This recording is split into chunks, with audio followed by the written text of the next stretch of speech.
Listo, mis preciosos. Entonces ahora vamos a hablar de las características de la literatura. Listo, las características en general. Entonces voy a pedir que por favor alguno de ustedes me ayude leyendo leyendo la primera, la de uso estético. Juan Diego, dale, gracias. Uso estético del lenguaje. La literatura se diferencia del lenguaje cotidiano por su intención artística. Los escritores utilizan palabras y frases de manera creativa buscando la belleza y la expresividad.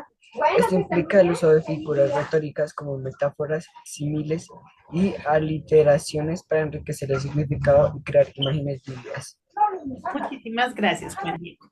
Entonces, cuando hablamos del uso estético del lenguaje, estamos hablando de todos esos adornos que se emplean dentro del lenguaje para hacer de la literatura algo llamativo y artístico, ¿cierto?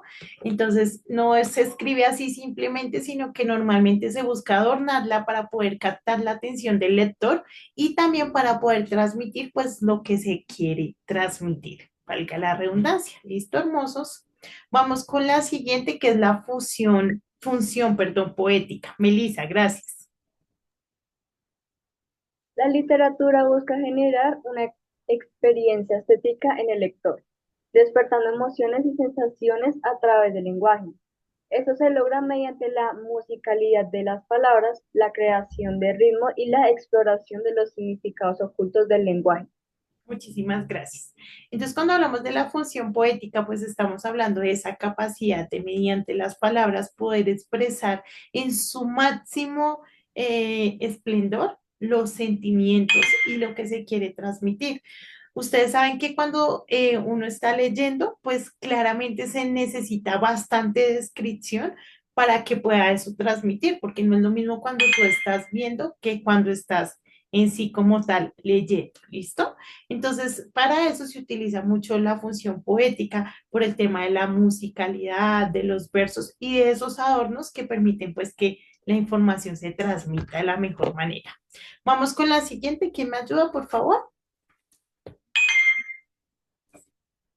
Dale, Tatis, gracias. Originalidad y creatividad. Cada obra literaria es única, fruto de la imaginación y la visión del autor.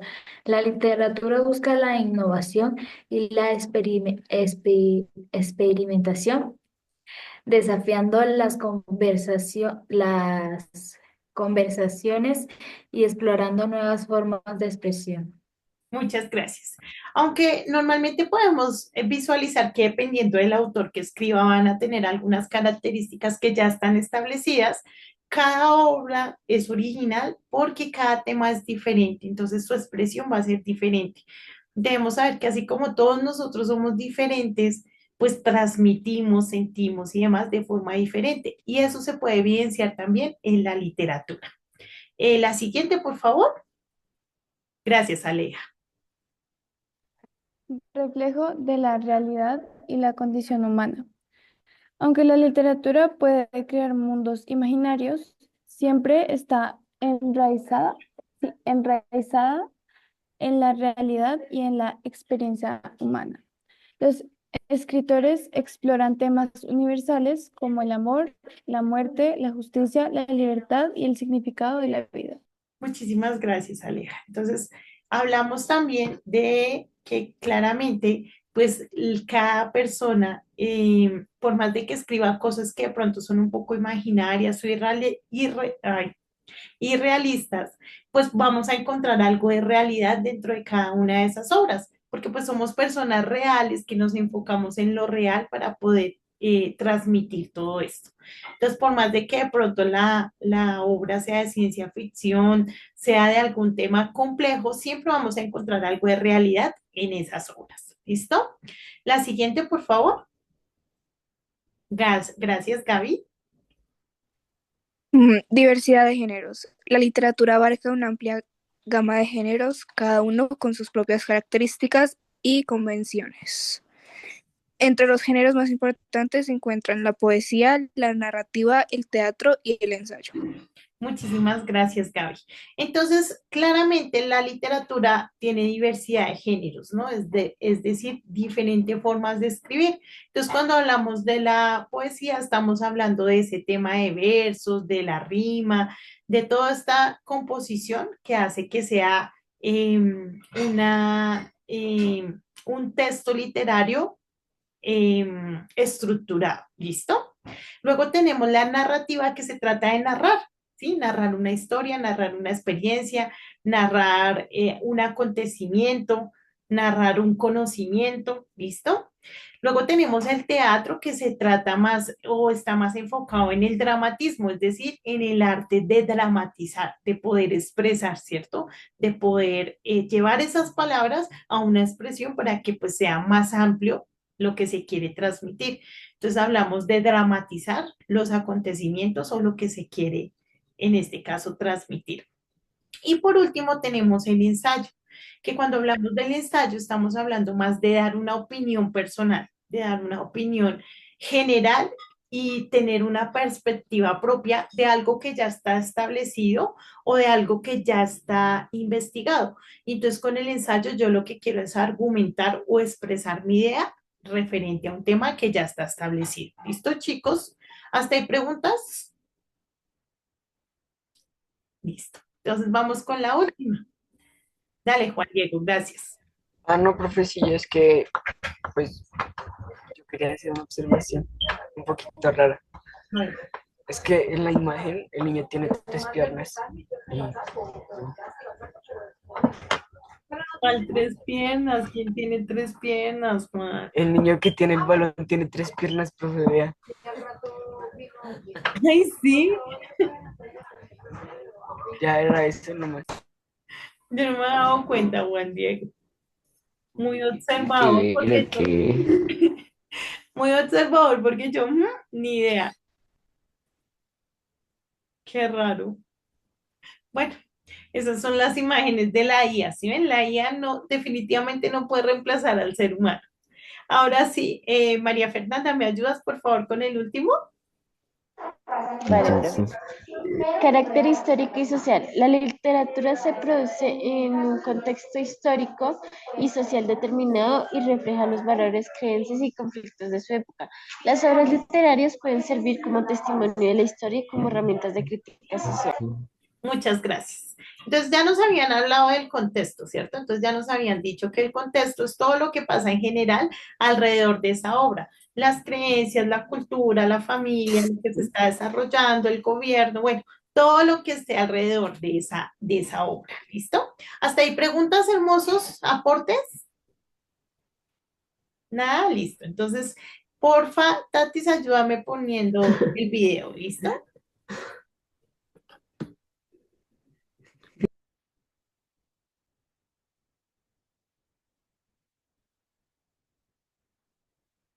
Si se escucha, Bien, le ahí. puse para... ¿Tú le puedes escribir? ¿No? Pues es que no lo tienes reproduciendo.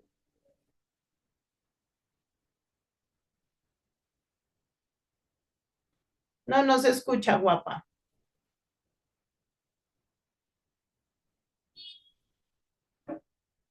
Te que lo compartas con audio compartido.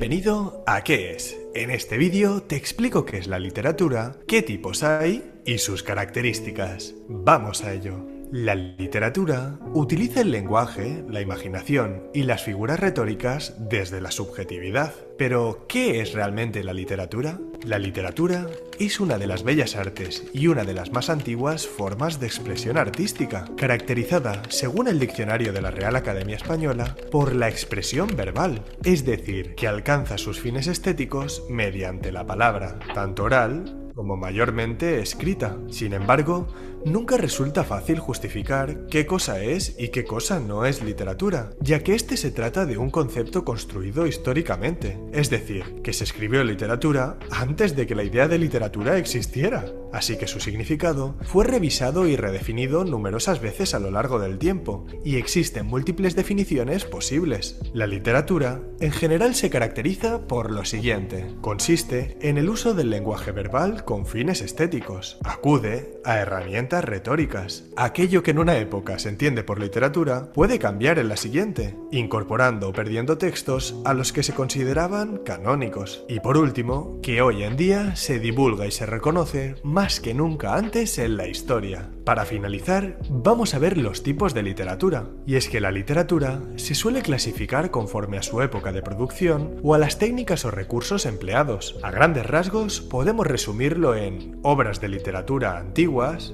clásicas, modernas, vanguardistas, místicas, románticas, de ciencia ficción, eróticas, realistas y fantásticas. Como este vídeo. Si te ha gustado, dale like y sigue viendo. Listo, Tatis, muchísimas gracias por tu ayuda.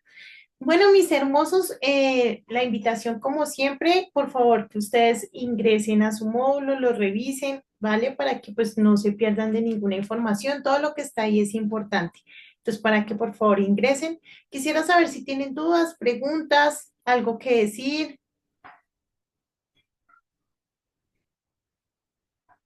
algo que aportar. Listo, entonces terminemos con la ortografía. Dale, Tatis, gracias. Smile and Learn. Soy Superlexia, la guardiana de la ortografía y la gramática. ¿Me ayudáis a derrotar a los errores ortográficos utilizando el poder de las reglas? Hoy hablaremos de los signos de interrogación. ¿Sabéis para qué sirven los signos de interrogación? Sirven exactamente para lo que acabo de hacer. ¡Una pregunta! Son los encargados de marcar cuándo empieza y termina una pregunta. En español, utilizamos un símbolo de interrogación para empezar y otro para terminar una pregunta. Veámoslo con un ejemplo. ¿Significan estas dos oraciones lo mismo? ¡No! Por supuesto que no. Una es una afirmación, a lo que se dice que tenéis hambre. En cambio, la segunda es una frase interrogativa en la que os pregunta si tenéis hambre. No os olvidéis de que siempre tenéis que poner un signo de interrogación al principio y otro al final. Así señalamos dónde empieza y acaba la pregunta. Los signos de interrogación forman parte de los signos de puntuación, que son muy importantes para comunicarnos y expresar nuestras ideas con claridad cuando escribimos, leemos o hablamos. ¡No lo olvidéis! Veamos de qué os acordáis. ¿Dónde creéis que deberían llevar signos de interrogación estas oraciones?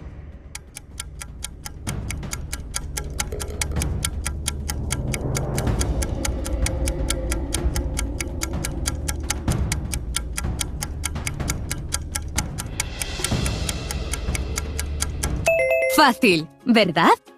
Hemos puesto los signos de interrogación en las preguntas. Ya no vais a dudar nunca más sobre cuándo usar los signos de interrogación. Buen trabajo, guerreros de la ortografía. Gracias a vuestra ayuda. Listo, mis preciosos, hay un recorderis de los signos de interrogación. Últimamente ya nos hemos acostumbrado que los utilizamos de vez en cuando, ¿no? Y colocamos solo uno. Entonces ya somos como los norteamericanos, ya no utilizamos los dos, sino solo uno. Chicos, ¿dudas, preguntas, algo que quieran decir o todo está súper claro?